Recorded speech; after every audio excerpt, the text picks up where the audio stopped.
L'Évangile de Jésus-Christ selon saint Matthieu. À cette époque, Jésus dit à ses disciples, « Je vous le dis, ne vous inquiétez pas pour votre vie ni pour ce que vous mangerez, ne vous inquiétez pas pour votre corps, ce que vous porterez. La vie n'est-elle pas plus importante que la nourriture, et le corps n'est-il pas plus important que les vêtements? Regardez les oiseaux du ciel, ils ne sèment pas, ils ne moissonnent pas, ils ne rassemblent pas dans des greniers. Pourtant, votre Père céleste continue de les nourrir. N'avez-vous pas plus de valeur qu'eux? Je me demande si l'un d'entre vous peut prolonger sa vie d'un pouce en s'inquiétant. Quant aux vêtements, pourquoi s'inquiéter? Regardez comment poussent les lys des champs, ils ne travaillent pas, ils ne filent pas. 29 Pourtant, je vous dis que même le roi Salomon, dans toute sa gloire, n'était pas aussi joliment habillé qu'une de ses fleurs. 30 Si Dieu habille ainsi l'herbe des champs, qui est aujourd'hui et demain sera jetée au four, combien plus le vêtira-t-il, ô vous de peu de foi? Ne vous inquiétez donc pas et demandez-vous, qu'allons-nous manger, qu'allons-nous boire ou que porterons-nous? Toutes ces choses, les gentils les recherchent encore. Votre Père céleste sait que vous avez besoin de toutes ces choses. Cherchez premièrement le royaume de Dieu et sa justice, et toutes ces choses vous seront données par surcroît. Ne vous inquiétez donc pas de demain, laissez demain vous soucier de demain. Chaque jour a sa propre souffrance. Acclamons la parole de Dieu. Louange à toi, Seigneur Jésus. Mes frères et sœurs bien-aimés, aujourd'hui, nous méditons sur l'Évangile selon saint Matthieu, pt 25 à 34, où Jésus nous invite à ne pas nous inquiéter du lendemain, mais à placer notre confiance en la providence divine.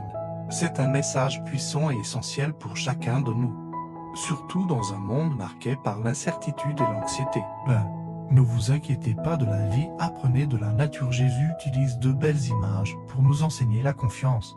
Les oiseaux du ciel et les lys des champs. Les oiseaux du ciel ne sèment ni ne moissonnent, ils n'amassent pas de provisions dans des greniers, et pourtant, Dieu les nourrit chaque jour. Si Dieu prend soin de ces petites créatures, ne prendra-t-il pas encore plus soin de nous, ses enfants bien-aimés? Les lys des champs ne travaillent ni ne tissent, et pourtant, même le roi Salomon, dans toute sa gloire, n'a jamais été vêtu aussi magnifiquement qu'eux.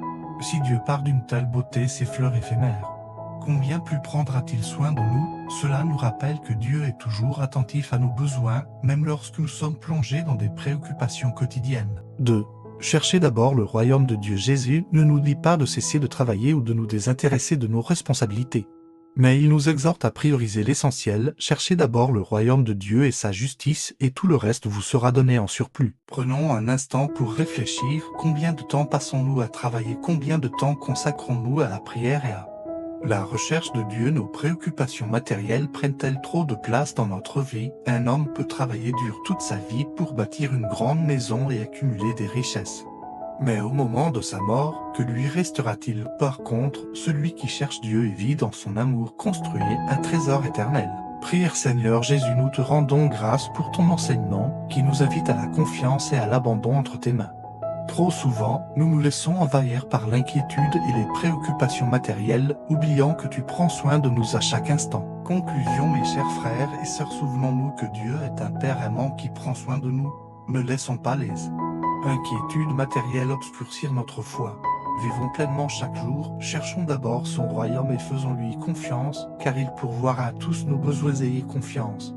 Cherchez Dieu avant tout, et il fera le reste. Que Dieu vous bénisse.